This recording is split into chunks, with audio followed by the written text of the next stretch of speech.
Så sådan her ud. Vi skal til en fødselsdag her klokken 4. Jeg skal til translokation. Ja. Jeg har lidt travlt, så lad os komme afsted.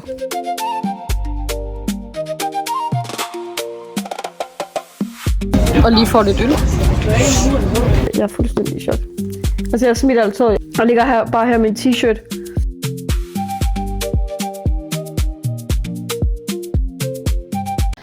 Det her, det er lige hurtigt en random haul, fordi at der kom nogle pakker, imens vi var nede i Alanya. Så lad os se, hvad det er.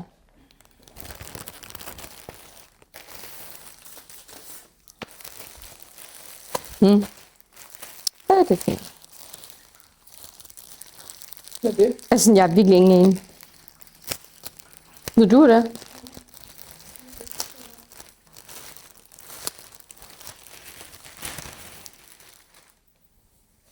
Okay. Sådan en nederdel her. Den er meget stor. Den er fra Pieces. Den er meget stor. Den er extra small.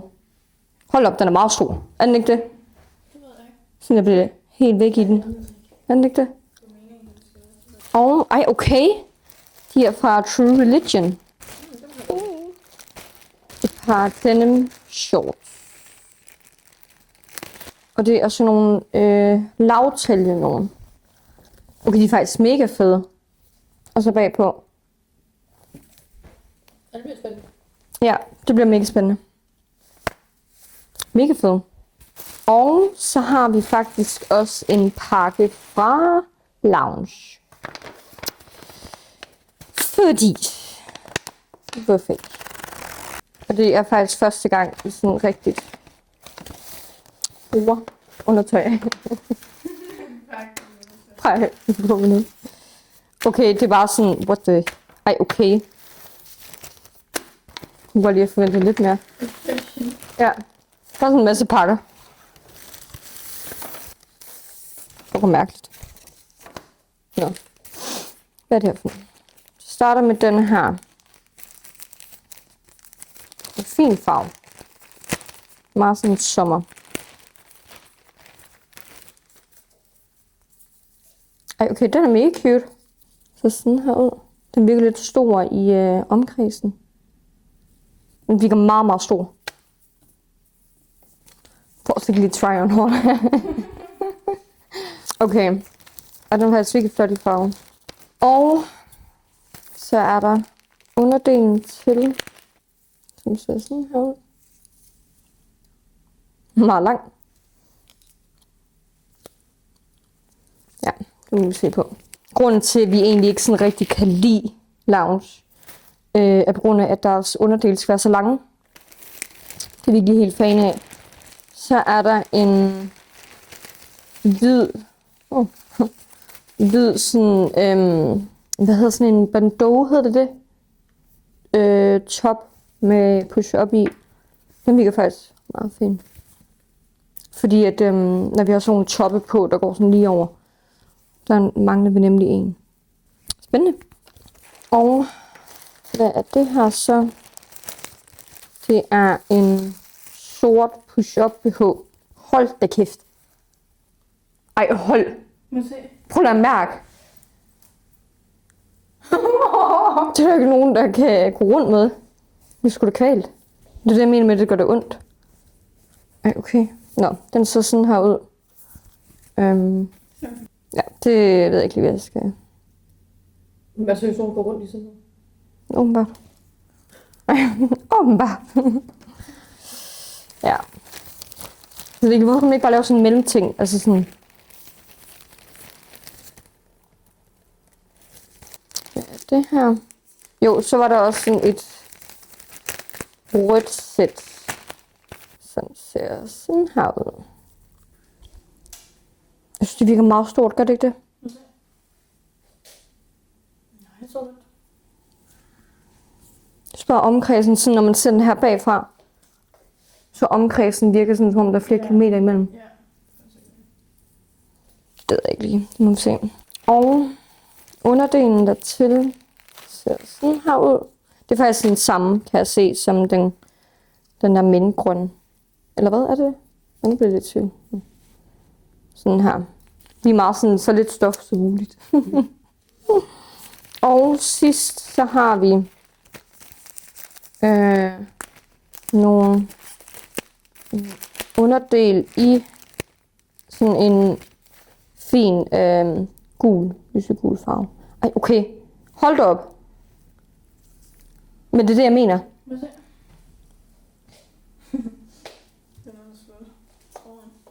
Ja, men den er også fin bagpå. Jeg gider ikke det der... Jeg gider ikke have flere kilometer stof over min røv. Det er længe fint. Men det var lige et kort hul. Så vil jeg lige bryde det på. Jeg kunne virkelig godt spise sådan en leverdreng med agurk. Skal jeg tage noget selv? Ja, jeg ved det godt. Mig og Subi, vi sidder herude på terrassen. Og altså, jeg sidder helt vildt. Jeg kunne lige se, at der er ingen skyer på himlen. Der er helt skyfrit. Og ja, så var det for en lille tan. Bare en lille en. Ja. Hvad er klokken? Klokken den er snart 2. Skal vi nu pakke den der gave ind? Ja. Stop! Tak. Vi skal til en fødselsdag her klokken 4. Og så skal vi jo også til sådan noget... Ja, der er vel sådan noget Sankt Hans-agtigt.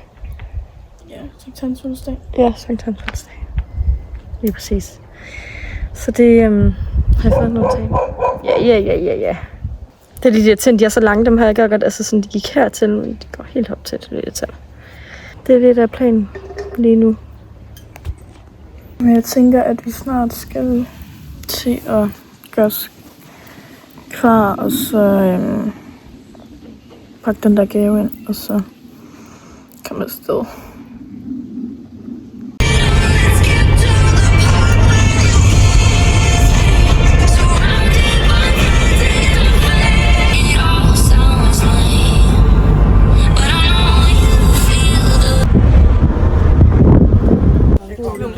Flot. Ja, det er Det er jo bare fordi, at det er vores...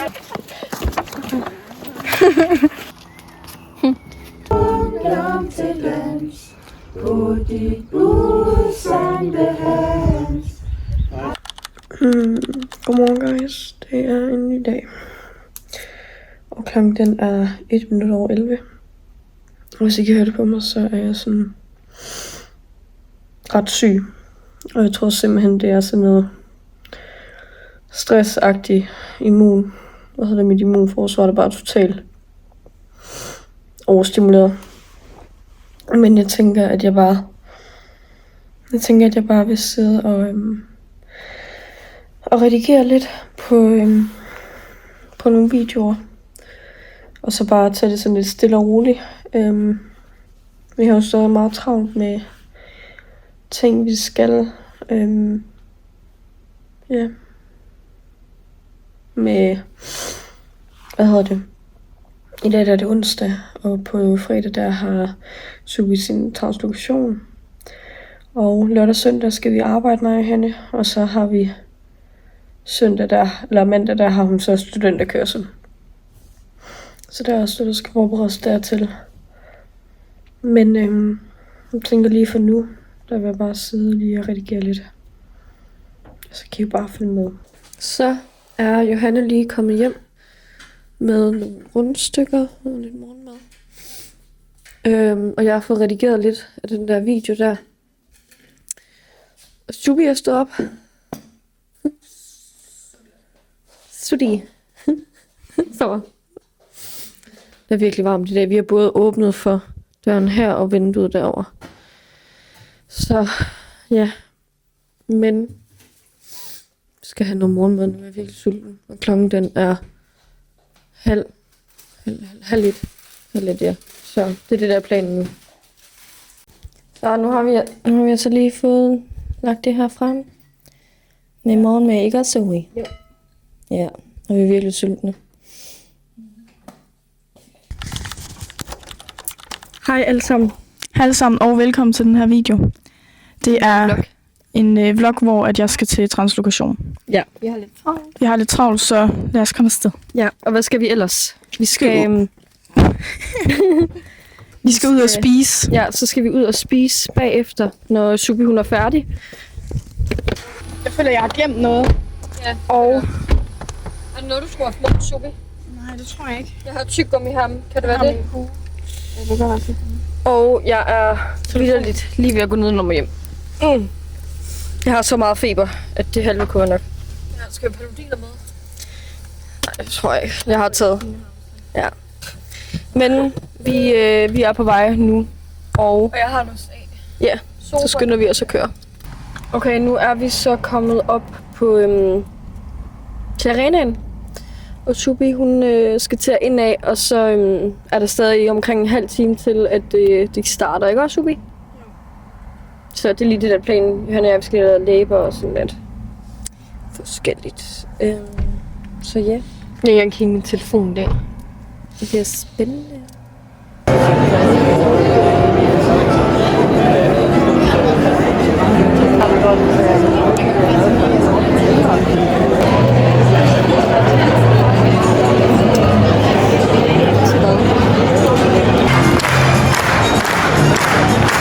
Det går langt til 5 år.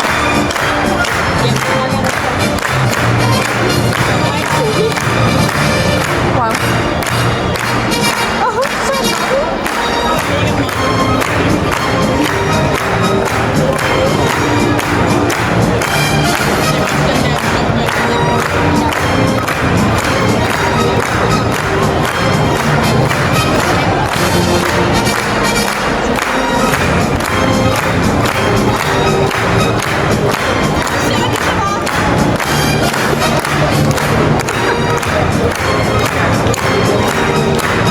Jeres studiekammerater og fred er lige så væsentligt som jeres eksamenspapirer.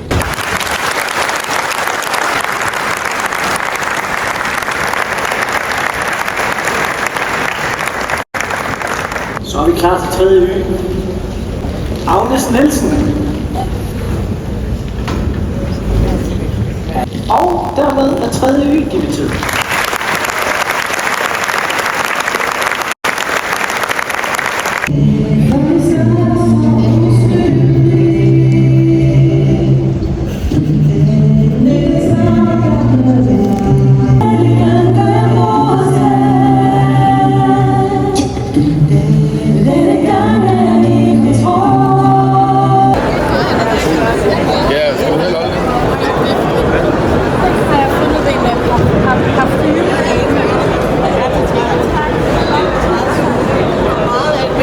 Skål, Subi. Skål og tillykke.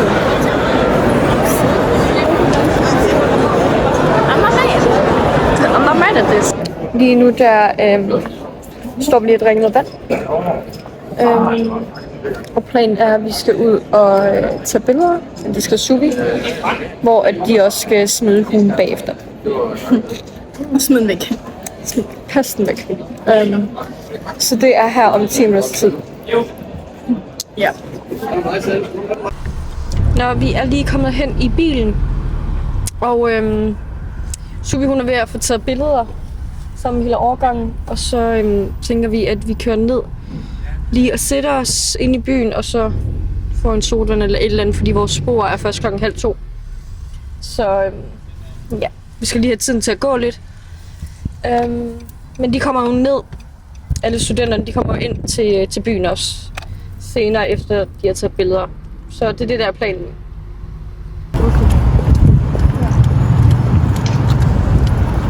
Ja.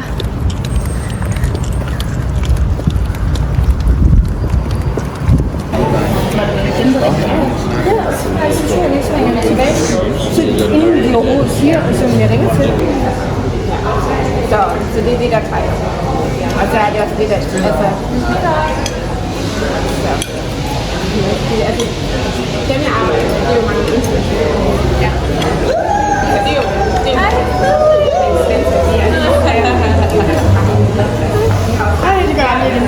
500. Hvad koster det? Hvis vi til turen i 60. Ja,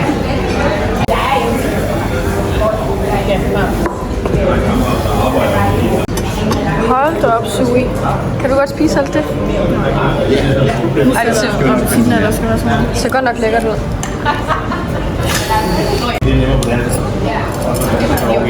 For satan, den skulle da varme. Det skal ikke være. Så jeg kommer ned til havnen.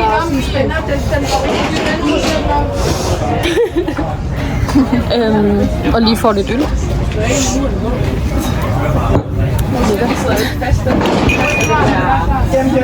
Og Subi. Subi har det meget varmt, så vil sige. Så vi er lige kommet hjem, efter vi har været nede og drikke lidt øl. Og jeg må bare sige, at jeg er fuldstændig i chok. Altså jeg smitter alt tøjet. Og ligger her, bare her med en t-shirt. Og underbukser på. Og ja, det er vildt forfærdeligt. Jeg ved ikke, hvad jeg skal gøre. Jeg ved simpelthen ikke, hvad jeg skal gøre. Så jeg får en is her. Der er så varmt. Der er så varmt. Jeg kan også tøj på. Ja. Det er forfærdeligt, det her vejr. Så har jeg lige fået et glas vand, fordi at, ellers tror jeg snart, at jeg går ned og nummer hjem. Ja. Så nu vil jeg drikke det her glas vand med is i. Og vi vil bare sige, hvis folk ikke gider kigge på en nøgen krop, så skal de også lige kigge ind i vores hjem. Som kigge væk. Gå nu væk. Gå nu væk med dig. Jeg kan ikke finde mig. Signe bare. Ej, Signe, hvor er du klar? Man kan sgu ikke se det. Så er vi altså ved at skal på vej ud af døren igen. Vi kan lige have lavet outfit check, fordi vi skal se outfit. Jeg har nogle hvide shorts på, den her turkis top. Og bare lige håret bundet sådan half. Johanna, hvad er du på? Jeg har nogle klipklapper på, fordi mikrofonen. Hej guys. Jeg har nogle klipklapper på i en brun farve, fordi at jeg har fået en kæmpe vabel under min fod. Sådan på min hæl, hvilket er virkelig irriterende. Så jeg bliver nødt til at have klipklapper på, ellers så har jeg sådan en fin lille blonde neddel på, og en brun top, som får mig til at se mega brun ud. Så ja, og så en masse smykker. Super. Ja, jeg har fedtet. Ja, altid fedt. Jeg har sådan en hvid nederdel på her, og så sådan en top. Og så har jeg nogle klipklapper. Så sådan her. Man kan jo ikke se det, Signe. Hvor er du filmer hen? Og så har jeg min hat. Og så en mavekæde og min taske. Der er ingenting, der passer sammen, men det må I selv. Altså vores outfits passer ikke sammen. Nå, sammen. Eller hvad? Nej, synes jeg skal det.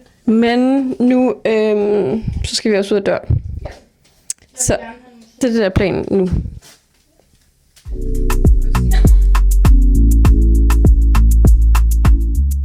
Så skal vi til at spille noget volley. Her.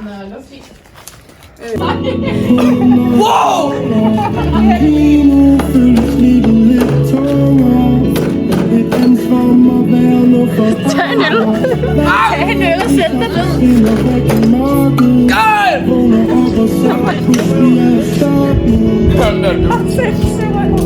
Han sæt dig over. Motion ain't making no move. What's the motion ain't making no move. What's the motion ain't talking to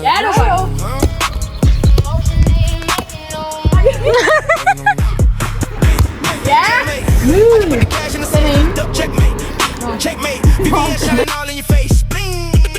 Checkmate. G-Wagon, this is not a race. Checkmate. Disappear and leave no trace. Checkmate. Put 2 commas on a new plate. Money. Checkmate. Crypto wallet to the new rate.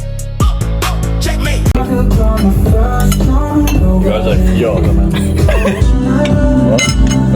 Så nu er mig og Hanne kommet hjem. Vi sidder lige her i stuen, og Subi hun skal videre i byen. Så Johanna og jeg, vi skal jo arbejde i morgen. Så det er derfor, vi er taget hjem. Og så tænker jeg, at vi lige skal se, hvad er klokken? Den er 9. Der kommer fodbold klokken 10. Klokken 9. Så skal vi se det nu. Nå! Hvad? 3-0 til hvad? Ja. Det... Men jeg synes det er ordentligt, altså. Nå, okay, det er en gammel kamp, de lige vil vise. Okay, det er fordi, vi skal se Frankrig og Norge. Vi skal se Frankrig og Norge spille. Så ja. Og så skal jeg nok lige have lavet en kaffe til det. Så det vil vi bare se nu.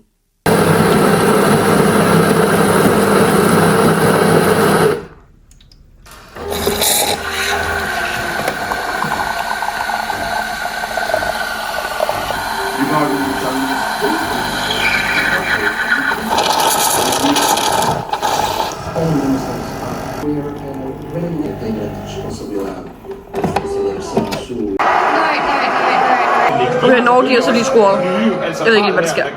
De har lige givet bolden op. Det er ikke mange kampe, de har